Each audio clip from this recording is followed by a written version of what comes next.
Au lendemain du 23e congrès de l'Association africaine de l'eau et de l'assainissement, que la capitale camerounaise a abrité du 9 au 13 février 2026, le Cameroun aurait raison de se féliciter de ce que la réalisation du PAEPIS a considérablement remonté l'offre de l'eau potable dans la ville de Yaoundé, avec ses 300 000 mètres cubes d'eau par jour.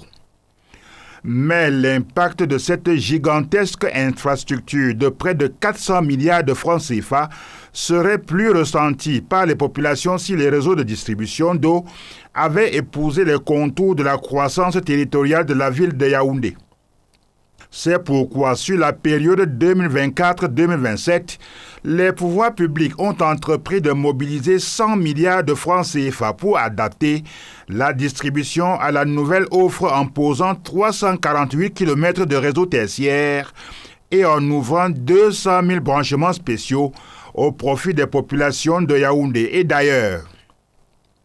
Il reste cependant constant que ces réseaux vétustes mis en place dans les années 80 s'exposent régulièrement aux ruptures et aux fuites qui entraînent des perturbations de la distribution et des baisses de pression qui assèchent les robinets chez nombre d'abonnés.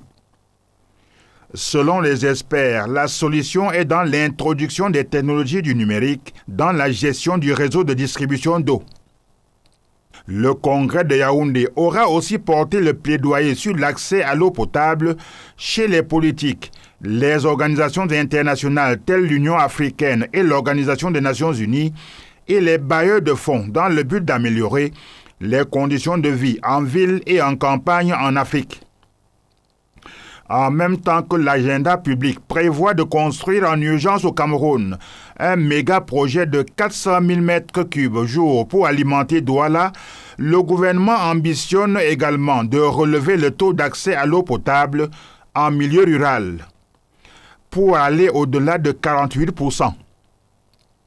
Ce qui coûterait environ 276 milliards de francs CFA à financer par l'État du Cameroun, la Banque mondiale et la Banque africaine de développement pour mettre en place 300 mini-réseaux d'adduction d'eau d'ici 2050. Concernant l'accès des Africains à l'assainissement, le congrès de Yaoundé s'est dit préoccupé par le bas niveau de collecte, du traitement et de valorisation des ordures dans beaucoup de pays. Une préoccupation qui interpelle également l'État du Cameroun, qui continue de chercher les formules gagnantes pour l'assainissement du milieu urbain exposé à l'explosion démographique et à la précarité des populations. Dans cet ordre, les résultats palpables du Forum national sur la gestion des déchets urbains au Cameroun, organisé en mai 2025 à Yaoundé, sont encore attendus. Et les sociétés en charge de l'enlèvement des ordures à Yaoundé, Douala et autres métropoles secondaires du Cameroun accumulent des arriérés de paiement, malgré leur engagement professionnel sur le terrain.